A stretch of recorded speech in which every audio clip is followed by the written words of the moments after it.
오늘 함께 나눌 말씀 시편 119편입니다. 시편 119편 161절에서 168절입니다. 시편 119편 161절에서 168절 말씀입니다.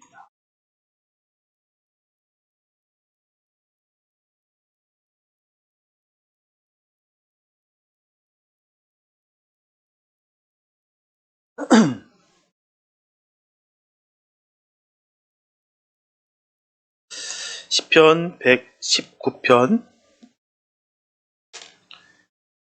161절에서 168절 말씀입니다. 주님께 한 말씀 봉독해 올립니다.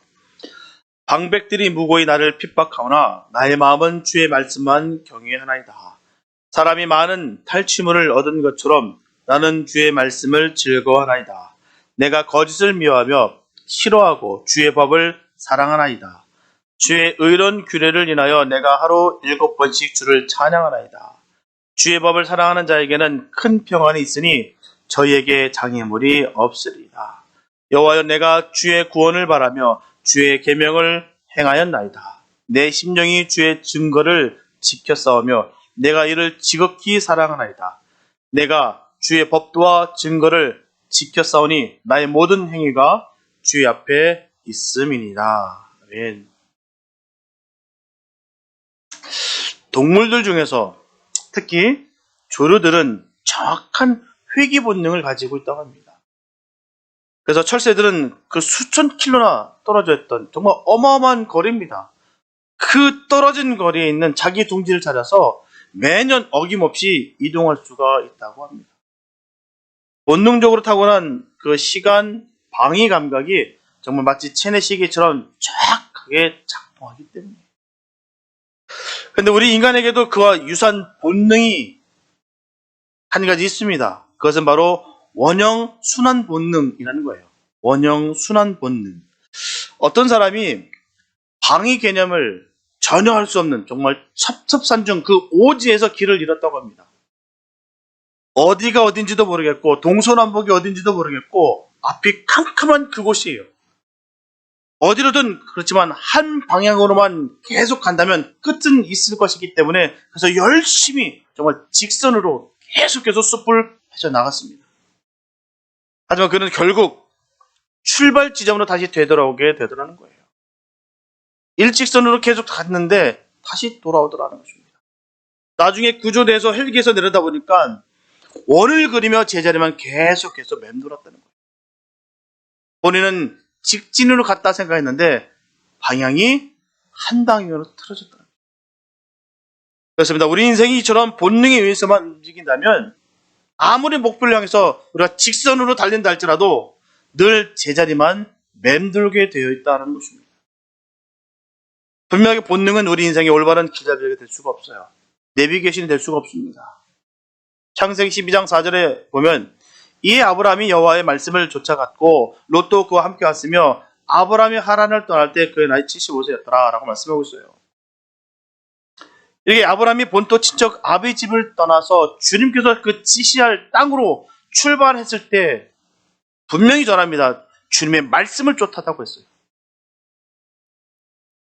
저와 여러분들도 아무리 다녀도 방향을 잃지 않는 그 아브라함처럼 여호와의 말씀이 지표가 될 줄 믿습니다.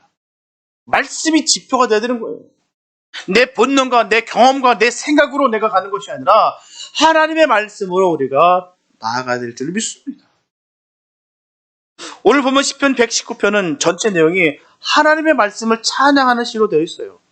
시편 119편 전체에 나타나고 있는 내용은 하나님의 말씀에 대한 그 위대성과 그 말씀을 순종하는 자들에게 주어지는 그 약속의 말씀들로 가득 차 있다는 것입니다.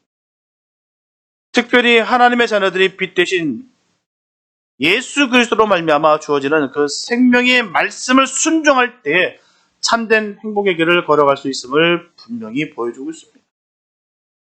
오늘 본문 165절의 말씀을 근거로 해서 주의 법을 사랑하는 자라는 제목으로 말씀의 은혜를 나누고자 합니다. 결론부터 말씀을 드린다면 주의 법을 사랑하는 자에게는 큰 평안이 있으니 저에게 장애물이 없을 것이다 라는 말씀이에요. 세상에 이것보다 더 큰 축복은 없습니다. 오늘날 우리의 가장 심각한 문제는 세상을 살면서 우리의 불안과 염려에 휩싸여서 살아가고 있다는 것입니다. 너무나 많은 사람들이 인생에 만나는 여러 가지 그 장애물 때문에 염려와 걱정 가운데 그렇게 살고 있다는 것이죠. 이러한 때 주의 법을 사랑하는 자에게 주시는 그 평안에 대해 성경은 말합니다. 그리고 그들에게는 장애물이 없으리라는 축복이야말로 우리들에게 큰 위로와 소망이 되는 거예요. 그러므로 우리들은 이 시간 하나님의 말씀이 그 능력이 무엇이며 그 말씀이 우리들의 각자의 삶에서 어떤 영향력을 끼치고 있는가를 우리가 살펴봄으로 말미암아 하나님의 말씀이 주시는 참된 평안과 위로가 넘치시기를 바랍니다. 첫째, 주의 법을 사랑하는 자는 죄를 이기는 승리의 삶을 사는 자입니다. 분명하게 본문에서 전하고 있듯이 주의 법을 사랑하는 자는 평안이 있습니다. 그것도 보통 평안이 아니라 큰 평안이다라고 분명히 전하고 있어요. 한마디로 주 안에서 참된 평안을 누릴 수 있다는 말씀이에요. 하지만 주 안에서 거하지 못하면 그 평안도 사라지는 것입니다. 로마서 3장 23절과 24절에 보면 모든 사람이 죄를 범하였음에 하나님의 영광에 이르지 못하더니 그리스도 예수 안에 있는 구속으로 말미암아 하나님의 은혜로 값없이 의롭다 하심을 얻은 자 되었느니라.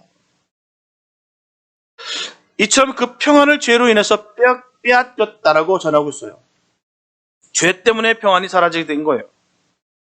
그래서 시편 기자는 죄에 대해서 아주 단호하게 말하고 있습니다. 그럼 본문 163절에서 단호하게 증거하기를 내가 거짓을 미워하며 싫어하고 주의 법을 사랑하나이다 라고 고백하고 있습니다. 이처럼 시편 기자가 거짓을 증오한 것은 잠언서 6장 17절에서 전하고 있듯이 여호와께서 거짓된 혀와 거짓을 말하는 망령된 증인을 미워하시기 때문입니다. 하나님은 거짓말하는 것, 거짓을 미워하세요. 그걸 죄로 여기고 있습니다. 거짓은 자신의 인격을 속이는 것뿐만 아니라 타인의 진실까지라도 다 유린시킨다는 거예요. 때문에 거짓은 잠시는 대인관계에 있어서 유리한 듯해도 진실 앞에 그 모습이 딱 드러나게 될 때는 그것은 자신의 반발은 물러낼거니와 대인관계에 있어서도 절단과 궁극적으로 타인의 증오를 불러일으키게 된다는 사실입니다.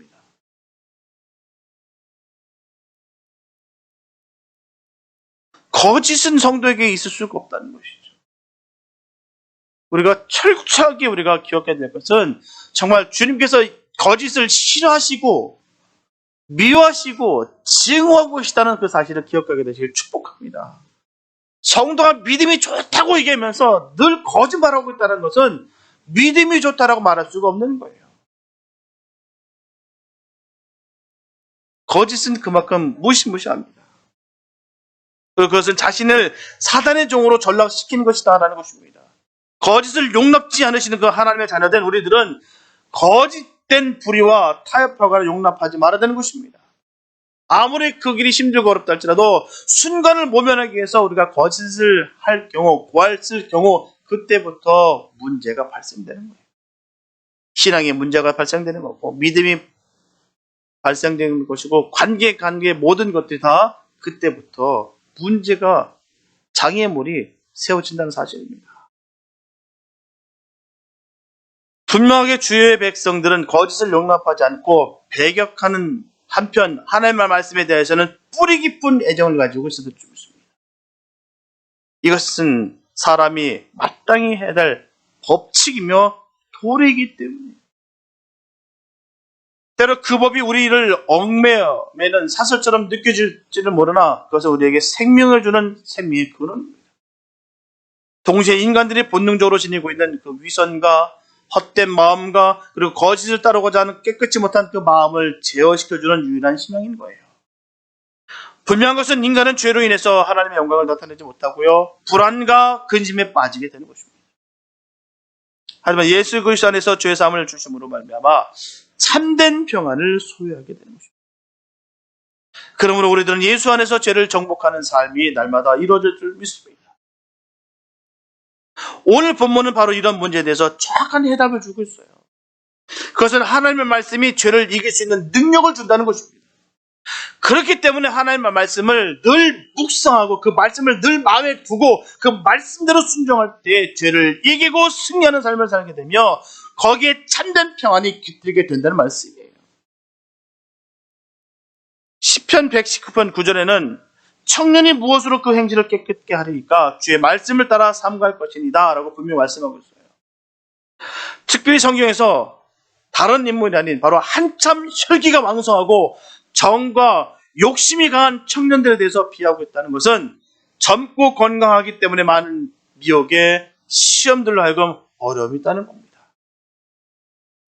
분명하게 지금 우리 주위에서 유혹하고 있는 것들이 너무나도 많습니다. 이런 유혹에 청년들이 넘어갈 위험이 많다는 거예요.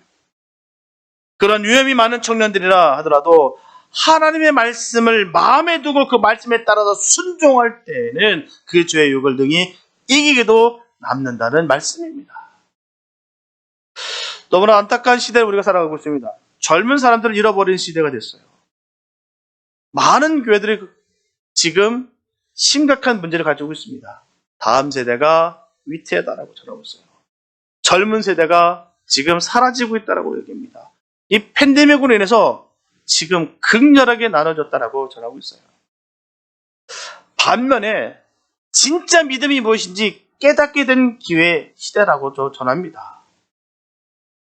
이런 일들이 없다면 다 믿음이 좋은 줄 알고 있었다라는 것이죠. 다 믿음이 좋은 줄 알았어요.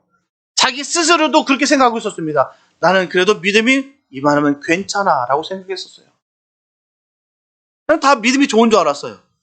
왜요? 말씀 공부에 함께 참여했고 또한 예배에 늘 빠지지 않았고 교회 생활에 있어서 늘 함께했어. 그렇기 때문에 나는 믿음이 좋다라고 그렇게 여겼다는 것입니다. 많은 분들이 그렇게 믿음이 본인이 좋다라고 생각했어요. 네, 이런 일들로 인해서 극렬하게 딱 갈라집니다.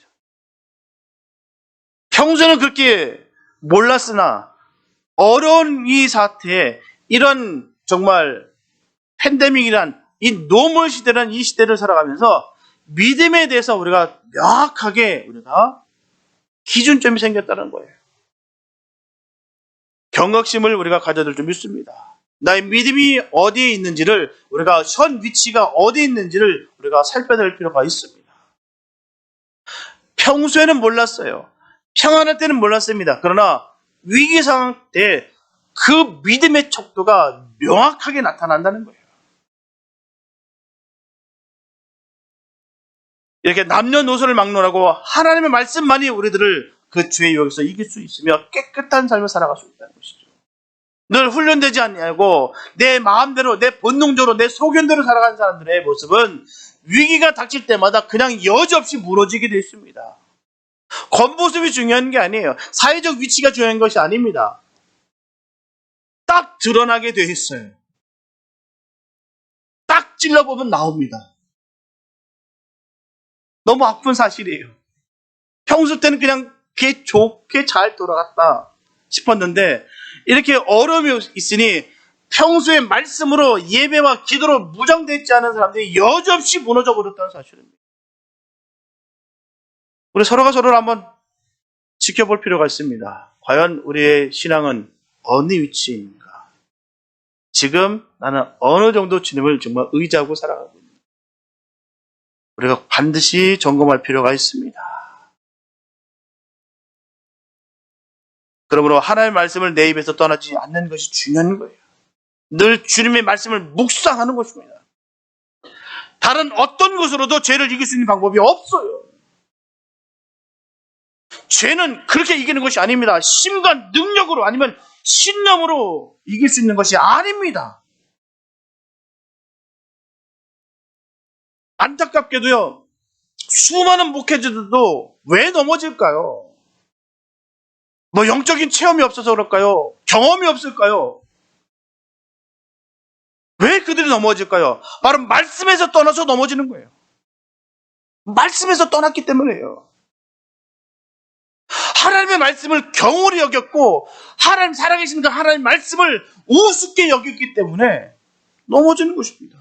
그 하나님의 말씀을 살아계신 하나님의 말씀으로 여기고 있다라 한다면 어찌 목회자가, 어찌 주의 종이, 어찌 은혜 받은 하나님의 종들이 넘어질 수가 있겠습니까?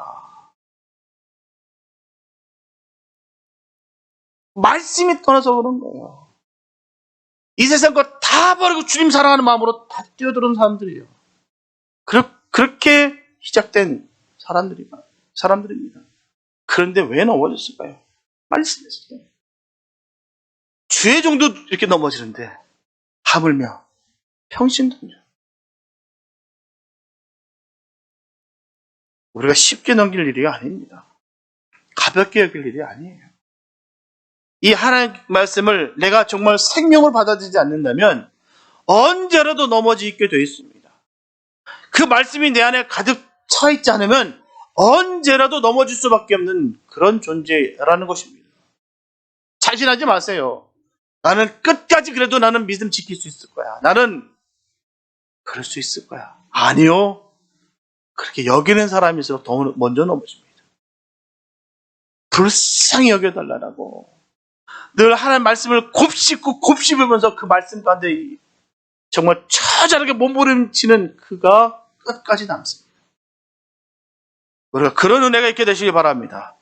우리가 한두 번 은혜 받은 것에 족함을 받는 것이 아니라 영원히 주님과 늘 그 길을 걸어가면서 주님 주신 그 말씀을 늘 받으며 감사하며 기쁨과 감격으로 승리하게 되시길 예수 이름으로 축복합니다.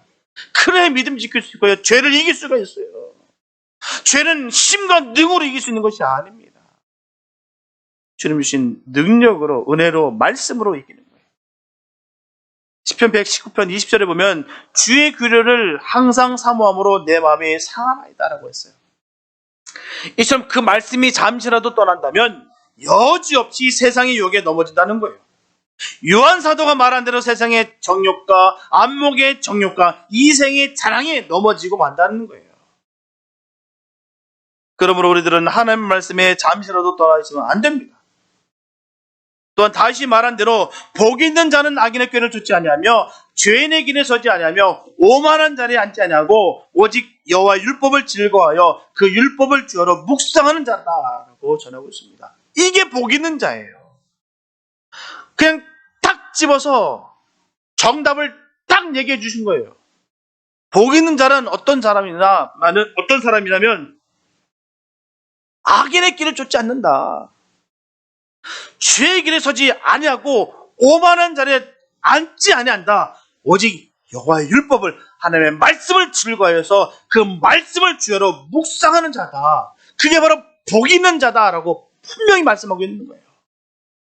복 받는 길, 의인의 길을 우리가 아는데도 불구하고 우리가 귀찮고 우리가 힘들고 어려우니까 안 하는 거예요.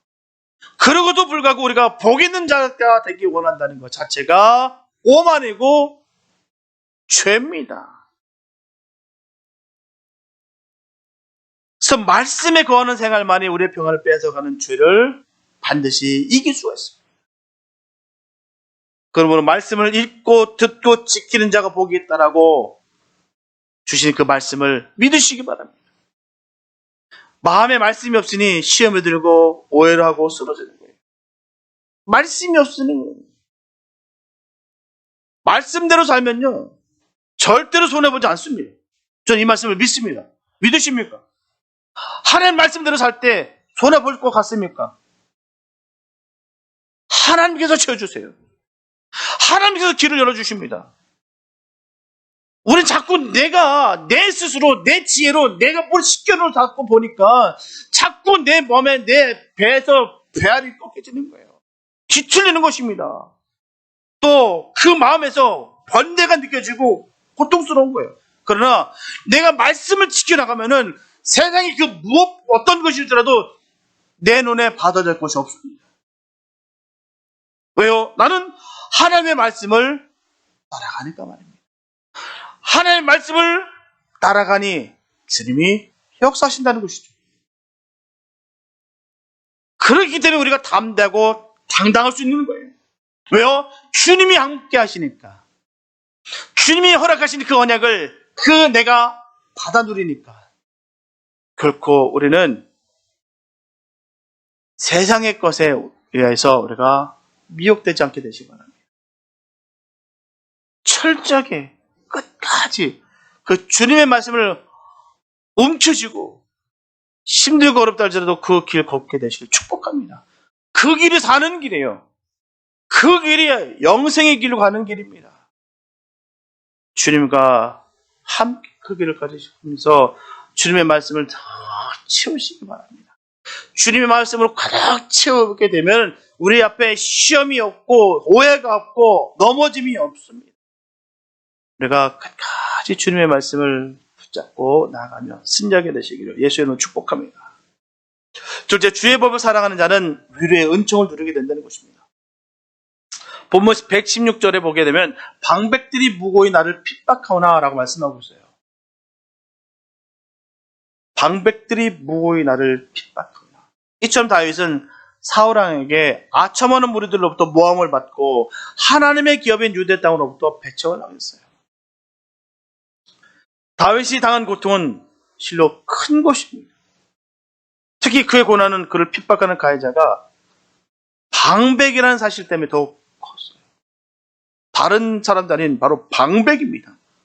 같은 사람들이, 같은 동료로부터, 가까운 사람으로부터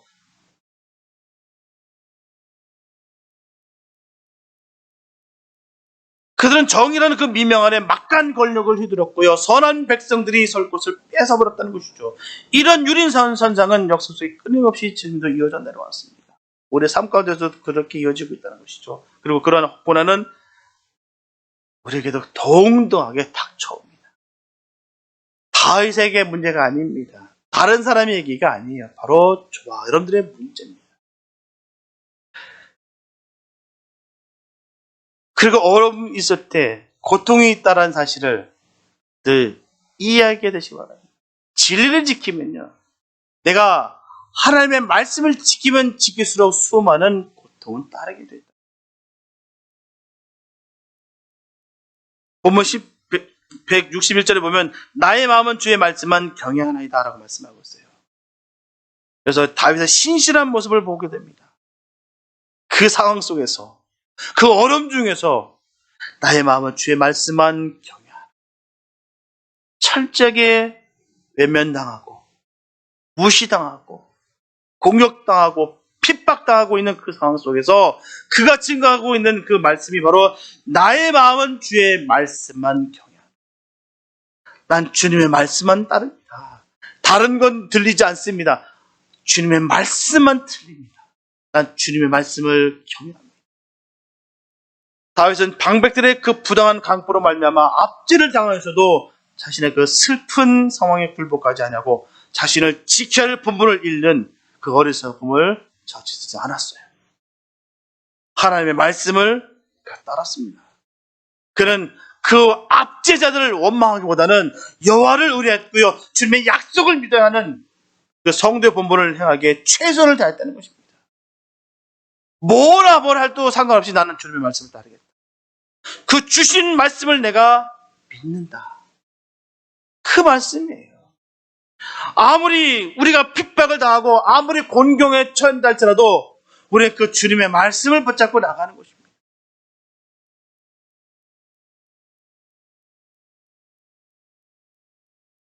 무시한 폭군들이 무고하게 자신의 악한 생각대로 선한 백성들을 핍박하는 모습은 정말 선한 백성들의 분노를 사기에 충분합니다. 억울하거든요. 내가 무엇을 잘못했느냐, 내가 과연 무엇 때문에 그러느냐라고 분명히 분노가 치밀어 올라야 되는 것이 마땅하다라고 봅니다. 하지만 그렇다고 해서 우리가 그 분노의 노예가 돼서 주님께서 당부하셨던 그 평화나 그 질서를 비롯하여 자신의 신앙을 흐트러서는 안 된다는 것입니다. 무너뜨려서는 안 된다는 거예요. 그런 때일수록 하나님을 기쁘시게 하기로 마음을 더 굳게 하여서 하나님의 은총을 확신해야 될 줄 믿습니다. 아무리 힘들고 어렵다 할지라도 주님 주신 그 말씀을 믿으면서 그 말씀으로 인하여 우리가 승리해야 되는 거예요. 우리가 죄 많은 세상을 살아가다 보면 정말 위로가 필요할 때가 얼마나 많은지 몰라요. 때에 따라서 너무나도 억울하고 진리를 지키려고 했는데, 정의를 지키려고 했는데 무고하게 핍박을 받을 때가 얼마나 많은지 모릅니다. 환난과 풍파가 끊이지 아니하는 세상을 살다 보면 정말 때로는 따뜻한 말 한마디 위로로 큰 짐을 얻을 수가 있어요. 하지만 여기서 중요한 것은 세상이 주는 위로는 분명하게 한계가 있습니다. 우리가 어려움을 빠졌을 때 사람의 말이나 도움으로서는 진정한 위로를 받을 수가 없어요. 순간적인 것은 내가 위로받는 것 같고 해결받는 것 같으나 결국 그게 답이 아닙니다. 오히려 상처를 받을 때가 있어요. 그래서 진정한 위로가 어디서 나올까요? 바로 하나님의 살아계신 그 말씀입니다. 하나님의 그 생명의 말씀을 통해서 참된 위로를 받을 수 있는 거예요. 시편 119편 50절에 보면 이 말씀은 나의 곤란 중의 위로라 주의 말씀이 나를 살리셨습니다. 죽음 직전에 있었던 완전히 절망의 상황에 떨어졌던 그 상황 속에 나를 살리셨다고 얘기합니다. 그 말씀으로 사시기 바랍니다. 어떤 말로 다 위로받지 마시고 하나님의 말씀으로 말미암아 위로받으시고 생명을 받게 되시길 축복합니다. 살아있는 말씀, 하나님의 그 말씀만이 우리의 상한 마음을 싸매주시고 위로해 주실 줄 믿습니다. 다른 게 있는 거 아니에요. 우리가 어려우면 어려울수록 하나님의 말씀이 더욱더 파고드시기 바랍니다. 하나님의 말씀을 더욱더 집중하시기 바랍니다. 그래서 주님께서 주신 그 위로로 치유가 되는 거예요.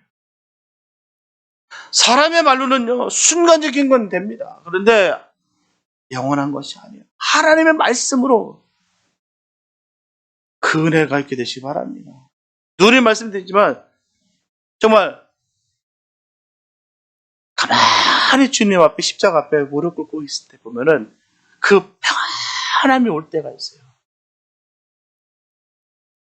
그 고통스럽고 말로 표현할 수 없는 그 고립감과 정말 고난 중에 있을 때 그냥 주님께서 녹여주시는 그 은혜가 얼마나 귀한지 몰라요. 그런 은혜가 있게 되길 축복합니다.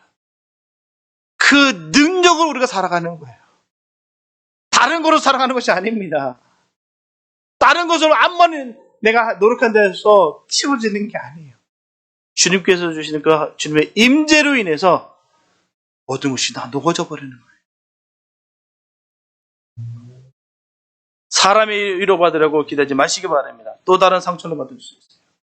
하나님의 말씀만이 우리를 위로해 줄 수 있는 힘이 있음을 다시 한번 깨닫게 되시길 소원합니다. 분명하게 하나님의 말씀만이 바른 위로가 되는 거예요. 주의 법을 사랑하는 자는 오직 하나님의 말씀을 통하여 위로와 새 힘을 공급받습니다. 그래서 진정한 위로는 위에서 내려오는 거예요. 그리고 우리의 구원도 바로 위에서부터 나오는 것입니다. 우리의 소망도 바로 위에서부터 나오는 거예요. 믿으십니까? 이 땅에서 오는 것이 아닙니다. 이 땅에서 오는 것이 아니에요. 바로 주님으로부터 임하는 것입니다.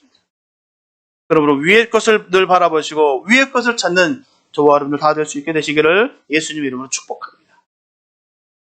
셋째, 주의 법을 사랑하는 자는 지혜로운 삶을 살게 된다는 것이죠. 본문 162장 162절을 보게 되면 사람이 많은 탈취물을 얻은 것처럼 나는 주의 말씀을 즐거워하나이다 라고 말씀합니다. 이 구절은 적들에 대한 승리를 생각해 준다는 것이죠. 전쟁에서 승리하면 정복의 기쁨과 영광의 외에도요, 전리품이 가져다주는 큰 이익이 있습니다. 전쟁의 승리는 거기 있는 거예요. 승리로 끝나는 것이 아니라 그 모든 것들이 이제는 전리품이 될 수 있다는 것입니다. 이것은 패배자들의 빼앗기는 수모에 반해서 승리자가 주는 엄청난 기쁨과 희열이라는 것입니다. 다윗은 주님의 말씀이 주는 기쁨의 한도가 극에 달하여서 이와 같이 비어오고 있는 거예요. 그는 말씀을 통하여 능력의 구원을 받았습니다. 이런 기쁨에 대한 체험은 다윗에게만 한정되어지는 것이 아니에요. 주의 백성이 된 우리들도 마찬가지로 다윗과 같이 주님의 말씀을 사모하고 그 말씀대로 온전히 우리가 살아가게 된다면 다윗이 누렸던 그 기쁨을 그대로 얻을 수가 있을 줄 믿습니다. 시편 119편 97절에서 분명히 전합니다. 내가 주의 법을 어찌 그리 사랑하는지요 내가 그것을 종일 묵상하나이다라고 고백하고 있어요. 그 주님의 말씀이 어찌 그렇게 사랑스러운지요. 내가 그래서 종일토록 그 말씀을 묵상합니다. 너무 위대한 고백이 너무나 귀한 고백인 거예요. 주의 법을 사랑하지 않을 수 없었던 이유를 98절 이하에서 분명히 밝히고 있어요. 한마디로 하나님의 말씀을 통해서 지혜를 얻기 때문에 주의 법을 사랑하고 내 입에 꿀보다 더하니다라고 고백하는 거예요. 그렇다면 어떤 지혜를 얻는다고 그가 고백하고 있을까요? 98절에는 뭐라고 전하고 있냐면 원수보다 지혜롭게 한다고 했어요. 원수의 특징은요, 가진 모략과 간사한 계략을 총동원해서 상대방을 넘어뜨려고 합니다. 원수가 제 아무리 간사한 지혜를 총동원해서 우리를 넘어뜨려 한다 하지만 하나님의 법을 사랑하는 자에게는 하나님의 법을 통하여 하나님의 말씀을 통하여 원수의 지혜를 능가하는 그 지혜를 마음껏 부어주십니다. 아무리 사단이 계략이 아무리 치밀하고 완벽한 것 같으나 하나님의 말씀으로 말미암아 그 모든 계략들이 박살난다는 것이에요. 우리는 두려울 곳이 없습니다. 끝까지 주님 말씀을 붙잡고 나가면 되는 거예요. 하나님께서 그 모든 것을 박살내십니다. 우리 그 지혜가 있게 되시길 축복합니다. 순간적으로 눈에 보이는 것 같지 않으나 아무런 느낌도 없는 것 같으나 끝까지 주님의 말씀을 붙잡고 나갈 때 하나님께서 개입하시고 하나님께서 역사하시면 반드시 그 일들이 아름답게 이루어진다는 사실입니다. 저는 이 말씀을 믿습니다. 그러므로 하나님의 말씀을 사랑하여 그 말씀을 깊이 연구하며 묵상하는 지혜가 세상의 그 어떤 지혜보다도 귀한 것입니다. 그렇기 때문에 여호와를 경외하는 것이 지혜의 근본이라고 하는 거예요. 또한 99절에는 나의 모든 스승보다 낫다라고 했어요. 우리가 하나님의 말씀을 통하여 지혜를 얻는 자는 스승의 지혜를 능가한다는 말입니다. 우리가 아무리 배우지 못하고 실력이 모자른다 할지라도 하나님의 말씀을 사랑하는 자는 스승보다 나은 실력을 주신다는 말이에요. 그러므로 이 말씀이 우리 영원한 스승임을 늘 아시고 스승의 가르침을 잘 봐야 될 줄 믿습니다. 가왕끈이 길고 짧음의 문제가 아니에요. 주님 주신 지혜가 있을 때 우리가 이길 수 있다는 것이죠. 세상이요, 아무리 가방끈이 길어도요, 세상의 그 사상, 무슨 이즘 하는 모든 그 가운데 하나님의 말씀을 요만큼도 이해하지 못하고 자기가 갖고 있는 그 틀에 갇혀서 하나님의 그 놀라우신 그 엄청난 그 주님의 말씀을 요만큼도 담지 못한다는 사실입니다. 자기 스스로는 우리를 어리석다 얘기하나 결국 생명을 몰라요. 그 끝은 비극입니다.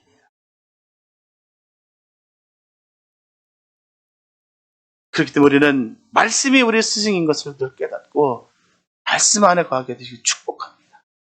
예수님도 내게 배우라고 말씀하셨고요. 너는 배우고 확신한 일에 늘 거하라고 하셨습니다. 100절에는 노인보다 낫다고 했어요. 노인의 지혜는 결코 무시할 수 없습니다. 왜냐하면 오랜 기간 동안 경험을 통해서 익힌 산 지혜가 있기 때문에. 노인들이 산전수전 다 겪으면서 터득한 지혜가 얼마나 많이 있습니까? 가끔씩 보면 너무 기상천외해요. 기가 막힙니다. 어떻게 저런 생각들 하시고, 그런 경험을 많이 합니다. 참 그게 살아오면서 느꼈던 부분들, 그 어른들이 갖고 있는 그런 귀함이 있다는 것이죠. 예전에 우리 어른들 그 교구를 맡을 때 보면 참 대단하세요. 사람을 보는 눈이 엄청납니다. 그냥 딱 보면 알아요. 어떤 사람인지를 다 압니다. 아무리 그 앞에 속인다 할지라도 아니요. 다 알더라고요. 그게 바로 그 경험 속에서, 삶 속에서, 그 눈물과 그 아픔 속에서 하나하나 체득했다는 사실입니다. 귀한 거예요. 하지만 더 귀한 것은 하나님의 말씀이라는 것입니다. 그 하나하나 어른분들이 얻어 체득했던 것이 무시하는 것이 아니라 그보다 더 귀한 말씀이라는 거예요. 아무리 경험이 부족하고 나이가 어리다 할지라도 하나님의 말씀을 통하여 얻은 지혜는 그 경험적인 지혜를 능가한다는 그 말씀을 우리 주님께서 말씀하시는 것입니다. 왜요? 아무리 오래 사는 사람일지라도 하나님보다 오래 사는 사람은 없습니다. 하나님의 말씀은 그보다 귀하다는 거예요. 이와 같이 하나님의 말씀은 지혜 중에 지혜요 보배 중에 보배가 되기 때문에 이 말씀을 사랑하지 않을 수 없으며 그 말씀을 사모하며 그 말씀을 순종하지 않을 수가 없습니다. 본문 164절에서는 주의 의로운 규례를 인하여 내가 하루에 7번씩 주를 찬양하이다라고 전하고 있습니다. 이 말씀은 꼭 7번의 횟수를 말하는 것이 아니에요. 내가 7번씩만 내가 하루에 내가 찬양하리라. 아닙니다. 너무나 의로운 말씀이기 때문에 이 말씀을 늘 양식으로 삼고 생활하는 것을 의미하는 거예요. 7번의 숫자가 아닙니다. 그렇다면 저와 여러분들의 말씀을 사모하고 살아가는 태도는 어느 정도일까요? 본문 162절에 보게 되면 사람이 많은 탈취물을 얻은 것처럼 나는 주의 말씀을 즐거워하나이다 라고 전하고 있어요. 이렇게 군인들이 전쟁에서 승리하고 난 다음에 적들로부터 얻은 그 전리품을 인하여 즐거워하는 것처럼 하나님의 말씀을 인하여 즐거워하였다라고 전하고 있습니다. 승리하며 얻어지는 것이에요. 하나님의 말씀을 내가 지켰는데 이 모든 어려움 속을 다 주님께서 이기게 하시고 그 안에서 누리는 그 참된 기쁨을 들으며 뛸 듯이 뛰는 것이 바로 주님께서 주시는 그 기쁨이라는 것입니다. 말씀으로 말미암아 그 기쁨을 얻게 되시길 축복합니다. 뛸 듯이 기쁜 건 너무 기뻐서 가만히 앉을 수 없어서 막 그냥 아이들처럼 팔짝팔짝 뛸 수 있는 그 은혜가 우리 삶 가운데 아름답게 이루어지게 되시길 축복합니다.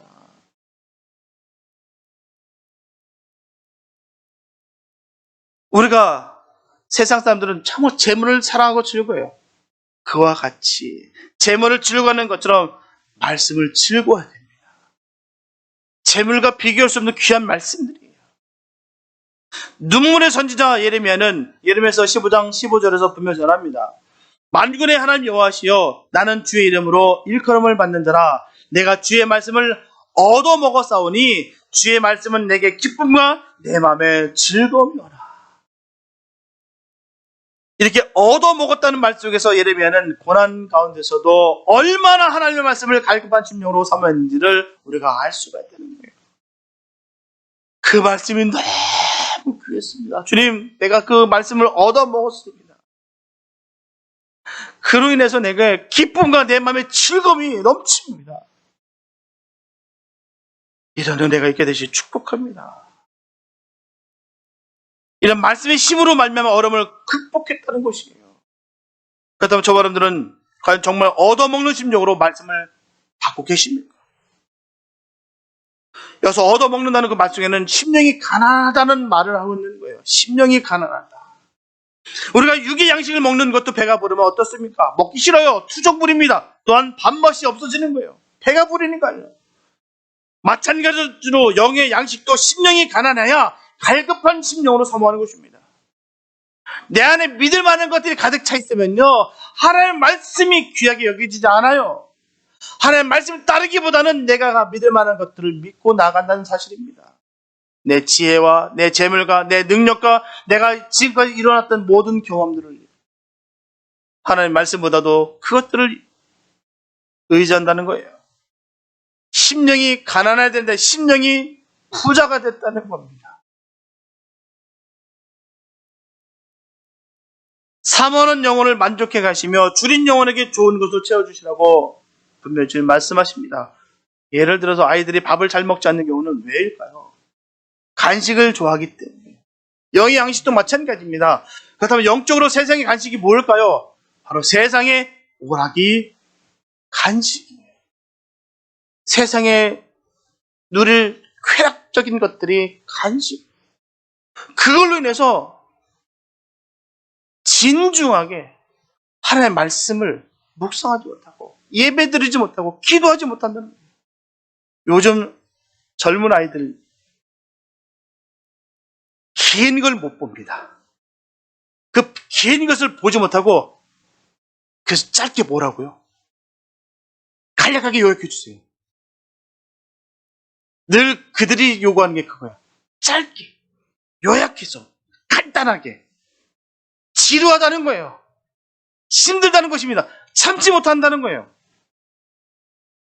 순간적인 그 그 감각적인 그 쾌락을 계속 충만케 해서 지속적으로 있는 그 평안함, 지속적인 그 안정감을 거부한다는 거예요. 지나치게 세상의 오락을 좋아하게 되면 하나님의 말씀의 맛을 잃어버리게 되는 거예요. 말씀을 들어도 반응이 없고 졸리고 화뿐만 나는 것입니다. 분명히 저와 여러분들이 말씀을 통하여 은혜 받지 못하면 절대로 신앙은 자라나지 않습니다. 그래서 간과한 자들이 너무나 잘 알기 때문에 수단과 방법을 가리지 않고 말씀을 받지 못하도록 우리의 눈과 귀를 막는다는 거예요. 우리의 몸과 마음을 너무 피곤하도록 만드는 것입니다. 특별히 남자들은요, 스포츠를 참 좋아합니다. 각종 그 스포츠의 열광들을 해요. 막 시즌만 되면 막 기다리고 거기에 막 열광하고 거기에 따라서 온통 관심을 쏟아 붓습니다. 그 스포츠가 좋아하는 게 뭘까요? 왜 좋을까요? 게임이 왜 이렇게 좋아할까요? 너무나 재밌기 때문입니다. 또한 승부가 바로 난다는 거예요.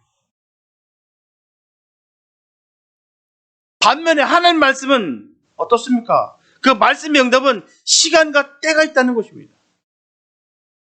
문제는 우리의 시의 때가 아니에요. 하나님의 시와 때이기 때문에 응답이 언제 이루어질지 몰라서 늘 답답하게 여긴다는 것입니다. 기다리지를 못해요. 참지를 못해요. 그냥 마음속에서 막 분노가 치밀어 오는 거예요. 빨리 그걸 받기 위해서, 얻기 위해서 그냥 점점 그 시간들이 점점 짧아지고 있습니다. 긴 시간 동안 앉아서 뭔가를 볼 수가 없어요. 답답하게 여긴다는 것이죠. 그래서 요구하는 게 계속 짤막하게. 그래서 요약이 뭔데? 요점이 뭡니다. 그것만 물어보고 있는 거예요. 그렇게. 그래서 말씀을 받지 못하게 하는 것입니다. 그렇기 때문에 그 어떤 이유로도 하나님의 말씀을 빼앗겨서 안 돼요. 말씀이 없으면 그 심령은 늘 공허하게 되는 것입니다. 무너지게 되는 것이죠. 말씀이 없으면 그 심령은요, 죄송합니다, 완악하게 됩니다. 우리가 삶 가운데 잘 지켜보시기 바랍니다. 말씀으로 늘 무장되고 말씀으로 늘 푹 젖어 있는 분들의 모습을 보세요. 그 마음이 완악한지요. 말씀을 많이 읽는데도 불구하고 완악하다는 것은 말씀을 읽지 않은 것이고 말씀을 먹는 것이 아닙니다. 거식증 걸린 거랑 마찬가지예요. 잔뜩 먹고 손 놓고 토해내버리는 사람들, 다를 바가 없다는 것입니다. 그 말씀을 먹고 소화해서 그 말씀을 하면 내가 영적인 근육이 점점 발달이 돼야 될 텐데 그 말씀을 많이 먹는 것 같은데 손가락 집어넣어서 다 쏟아내는 것처럼 그 말씀을 다시 내어뱉어 버린다는 사실입니다. 말씀을 많이 먹은 것이 아니에요. 정말 말씀을 정말 많이 먹고 정말 말씀 가운데 내가 훅 젖어 있으면 마음이 완악할 수가 없어요. 우리가 스스로에게 늘 질문하게 되시기 바랍니다. 나는 과연 어떤 삶을 살아가고 있는지, 내 마음은 지금 탁탁하게 돌처럼 굳어있는 것은 아닌지, 아니면 정말 하나님의 말씀을 내가 그대로 느껴져서 그 영혼들을 바라볼 때마다 눈물이 툭 나고 주님의 일들을 바라볼 때마다 그 시선이 내가 고정되고 집중되고 하나님께서 그 쓰려 하시는 그 마음을 깨닫게 돼서 함께 그 고통을 나눠 갖고 있는지 우리가 늘 점검할 필요가 있습니다. 그게 바로 말씀을 먹고 살아가는 사람들의 모습인 거예요. 그렇기 때문에 내가 서로 사랑할 수 있는 것이고 중보기도 할 수 있는 거예요. 이게 없으니까 맨날 나만 기도도 나만 내 것만 오로지 그렇게 점점 변질되고 있다는 사실입니다. 하나님 말씀 가운데 거하는 사람들의 모습이 확연하게 드러난 시대입니다. 내 신앙이 지금까지 좋은 줄로 알고 착각했던 사람들이 여실히 지금 드러난 시대를 살아가고 있어요. 점검할 필요가 있습니다. 나는 과연 어떤 삶을 살고 있는지를 꼭 점검하시기 바랍니다. 내 기도할 때 과연 다른 사람을 위해서 내가 기도하고 있는지 한번 바라보시기 바랍니다. 또한 다른 영혼들을 바라보면서 그 마음에 긍휼함이 있는지를 한번 바라보시기 바랍니다. 그렇게 뭐 내 하루 종일 읊조리는 그 입술의 고백 속에서 하나님의 말씀이 나오고 있는지를 한번 잘 점검하시기 바랍니다. 네, 이 선한 입술에서 하나님의 말씀을 증거하고 전할 그 입술에서 하나님의 말씀이 나오는 것이 아니라 독이 나와 있고 악함이 있고 분노와 분쟁이 있는 것은 아니지, 우리가 반드시 점검할 필요가 있습니다. 여러분, 하나님의 말씀이 우리 심령 속에 풍성히 거하게 될 줄 믿습니다.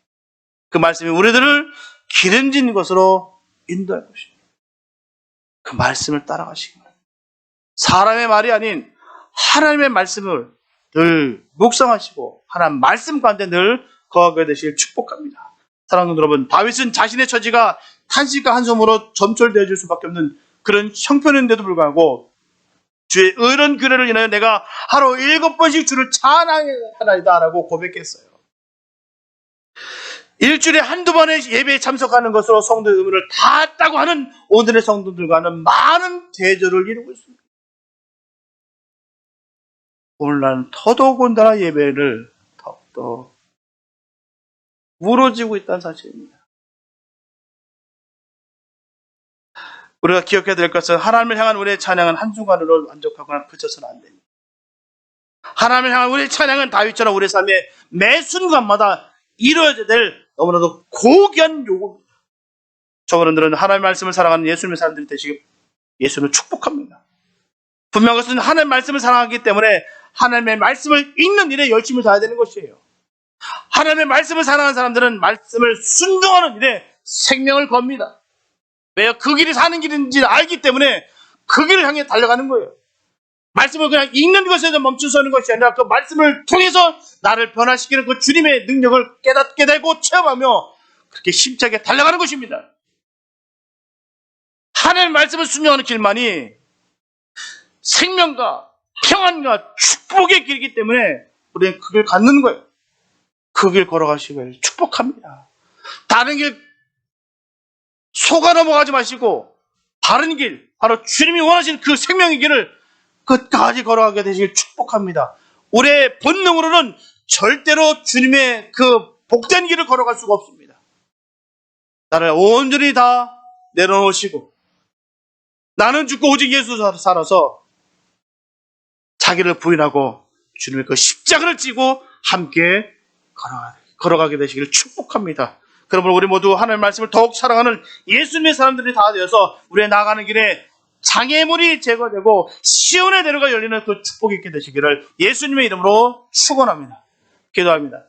하나님 감사합니다. 아버지, 주님의 은혜가 너무나 귀하고 놀랍습니다. 하나님, 그 능력으로 우리를 변화시켜 주시고 주님의 말씀으로 우리가 살아갈 수 있음을 다시 한번 고백합니다. 하나님, 우리가 어찌 죄를 이길 수가 있겠습니까? 우리가 어찌 우리 스스로를 우리가 이길 수가 있겠습니까?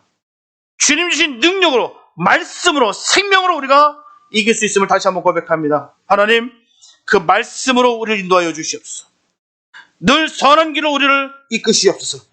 그 길이 아무리 좁고 협착할지라도 우리가 주님의 그 길을 걷기를 원합니다. 주님, 동행하여 주시옵소서. 우리를 그 말씀으로 덧입혀 주시옵소서. 우리의 입술의 고백 속에서 또한 우리의 심령 깊은 곳에서 그 말씀이 늘 흘러넘치게 하여 주시옵소서. 주께서 인도하심을 믿사옵고 우리를 권하신 예수님의 이름이 되었습니다.